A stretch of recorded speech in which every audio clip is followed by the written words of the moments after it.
Yo, what's going on, everybody? I'm back with another video. Today we're going to be looking at did Nelson Chamisa quit on my fellow Zimbabweans? Did he quit on it? What do you feel like he did? Because from the recent posts he has been posting, is that it showed that the guy is no longer interested in anything that has to do with the government. I mean, look at all these posts that he's been making. All he continues to do is to complain about the past, about the elections, about what Mr. Mnangagwa is doing, but on the ground there's nothing really happening. So do you think that he has actually given up on Zimbabweans? Do you think he's given up on everybody? Do you think he's quit? But from my own personal point of view and from the way things are going right now, I think the guy has quit. I think the guy has thrown in the towel, doesn't want anything to do with the Triple C anymore. He's not making any action. He's not taking any action. He's letting people who are not of the Triple C, we call MPs left and right, and he's doing nothing about it. He's not calling for any demonstrations.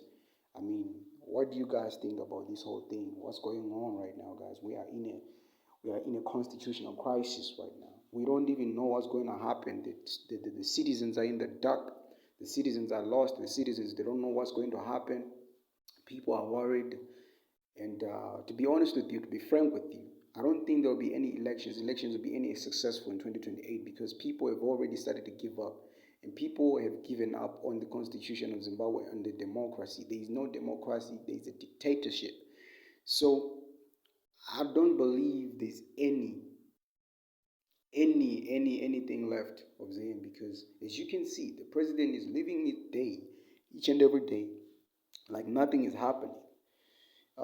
Just yesterday, he acknowledged the Chinese government and says a symbol of progress and cooperation. Today is the official handover of the magnificent China aided Zimbabwe Parliament building project. This marks a significant milestone in our enduring friendship with China. Imagine somebody celebrating the handover of a stupid parliament instead of being like at least opening of schools, opening of universities. That should be a milestone. Maybe paying the students loan, paying the bursaries, opening bursary schemes. No, he's not doing that. He's celebrating a stupid building. He's celebrating something that has nothing to do with the citizens. That's your president, guys. And we as Zimbabweans, we are cowards. We just sit there. We're not doing anything about it. We we want it to happen like that. It's like we don't have anything to say about it. We are so quiet. We are sitting on our asses doing nothing. We're not demonstrating like other countries do. I mean, look at South Africa, for instance. When anything bad happens, they stand up for their rights. What about us?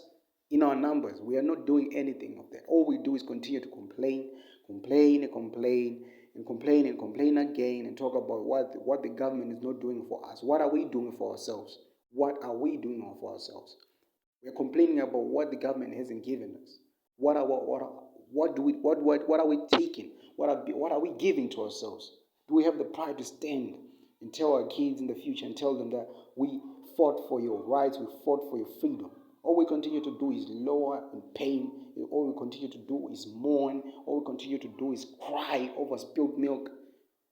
The president is already ruling. As much as you don't like it, whether you like it or not, the elections are going to happen in 2028. There will never be any new elections in Zimbabwe. I'm telling you right now today, because from the way things are looking, everything is against. We're against everything. Everything is against us. We're trying by all means to do what I would like for elections to happen, but from the way things are looking right now, according to my own perspective, guys, I don't think there will be any new elections. It's just a pipe dream. As the president said, the current sitting president, Mr. Emerson Mnangagwa, said, there's nothing that you're going to, like, I'm not saying I support what he's doing. All I'm saying is that the guy is there. He's got the power. He's got the soldiers. He's got the TV stations. He's got everything under the control of his arms. He's got everything. He's grabbed everything by his balls. The economy of Zimbabwe, he's grabbed it by the balls, and there's nothing anybody's going to do about it. So all we continue to do is complain, suffer, and all that, cry, whatever, complain. Our kids are not going to school, whatever. But what does that do for us, guys? I mean, why don't we come together and plan a demonstration and go there and do as other countries do? If we have to fight, let it be. But then people are just waiting for Mr. Chamisa to do something. But from the way things look right now, Mr. Chamisa he has he has lost all focus. I think he keeps saying strategic ambiguity and stuff. There's a post that he made just recently that he was talking about strategic ambiguity.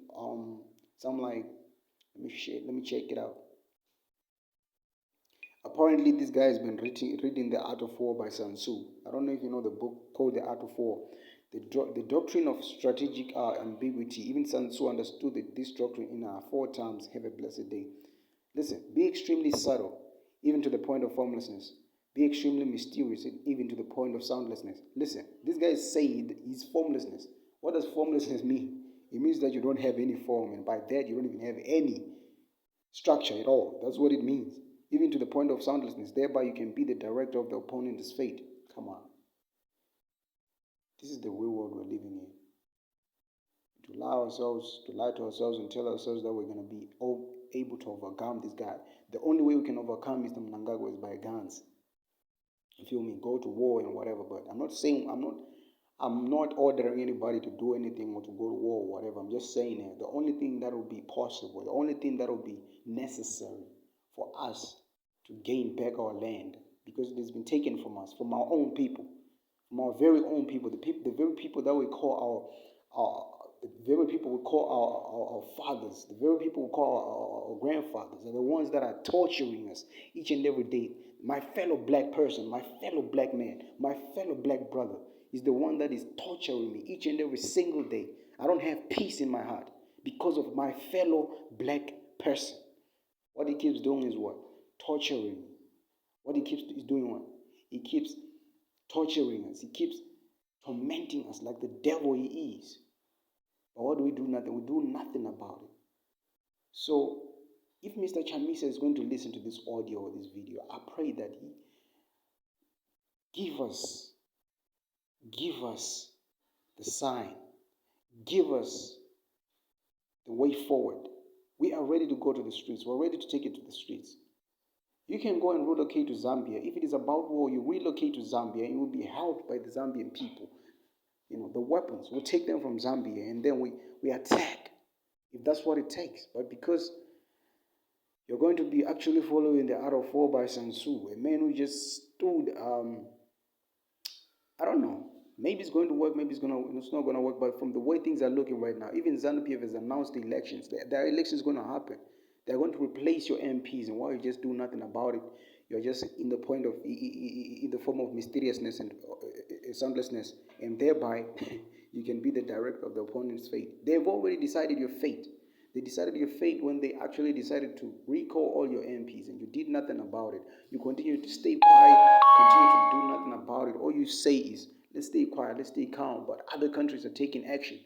I think the only way forward is violence, because we have tried this in the past. They say repetition of the same thing, expecting different results, the true definition of insanity. But that's exactly what Zimbabweans keep doing. We keep voting, hoping for change. Why would you keep voting if we know that we won the last election they rigged? What makes you so sure that it's going to be any different? Because we're doing the same thing, expecting different results. You cannot use the same strategy to read if you expect to pass the exam that you failed last year, thinking that you're going to win this time using the same strategy that you used last year, and you think it's going to work for you this year. It's impossible. So I ask and I urge all Zimbabweans to come together. Let's come together. Let's fight the elephant in the room. Come on. Let's come in our numbers. I know we're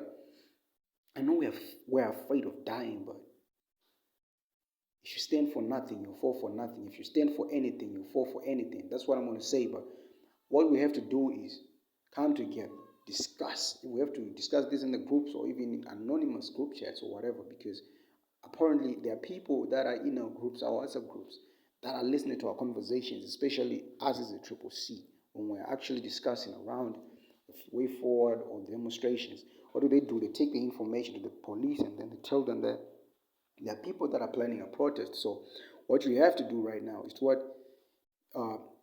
arm, stay in arms. Apparently, we have been refused our rights as a human being.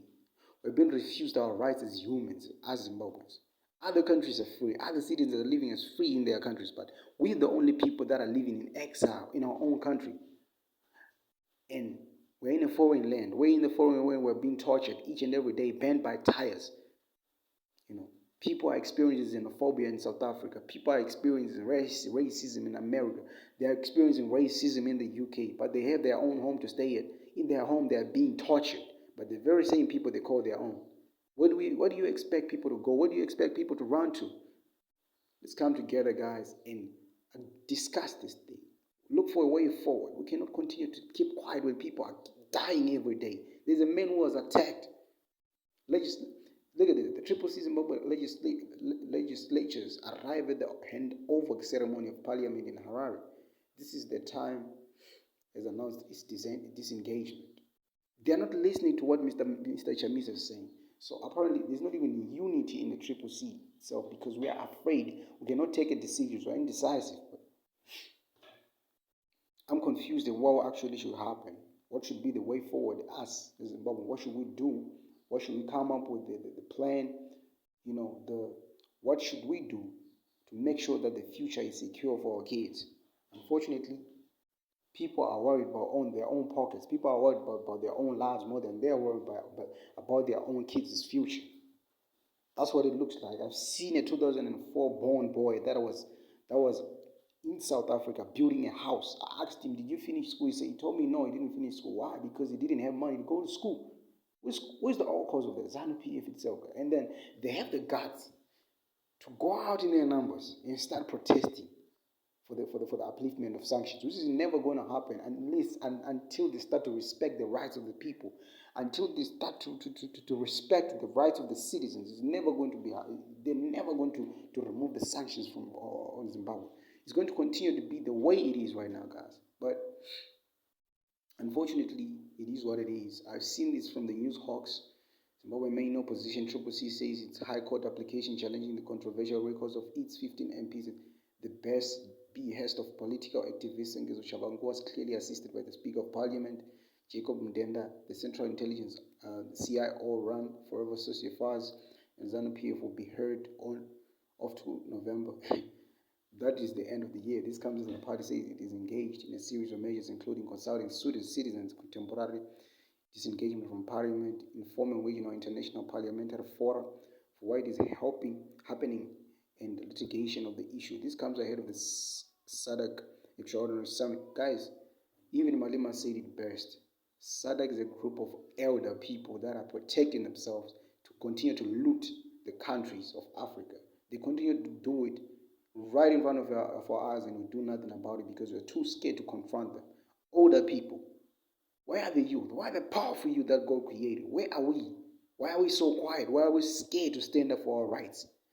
Mr. Chamisa has clearly given up on us. He's clearly given up on the system because he's eating his food. People are hungry. He doesn't know how the pain that people are suffering each and every single day in the hands of ZANU-PF, because there's nobody strong and brave enough to stand up to them and say, "It's enough, is enough. Let's come together and destroy this system." This is far beyond that colonialism. I'd rather be oppressed by a white person than be oppressed by my own black brother. Because what's worse than being hated by your own brother? So I'm just saying, guys, we should come together and address this. We should do something about this and stop lamenting, stop complaining about things we can't change, and let's start taking action on the things that we can actually change. I do believe in Mr. Chamisa that he can be president, but for him to become president, we also have to do something about it. What do we have to do is to take in our numbers. Let's go in the streets and do something. We can't continue to be in this mess, guys. We cannot continue to do that. Come on, guys. Come on. Anyway, make sure that you subscribe to my video if you enjoyed this video. If you want to see what's going to happen next, what Mr. Chamisa is going to say next, make sure that you subscribe and put the comment section, comment whatever you have, the ideas you have, what you might be thinking. Maybe if you have a contrast opinion from what I've actually said, you can actually say it, and we can actually have a conversation. And Make sure that you subscribe, share this video with your loved ones, with the people that are in the Triple C, and everybody else that is actually passionate about the future of Zimbabwe. Thank you, viewers. God bless you.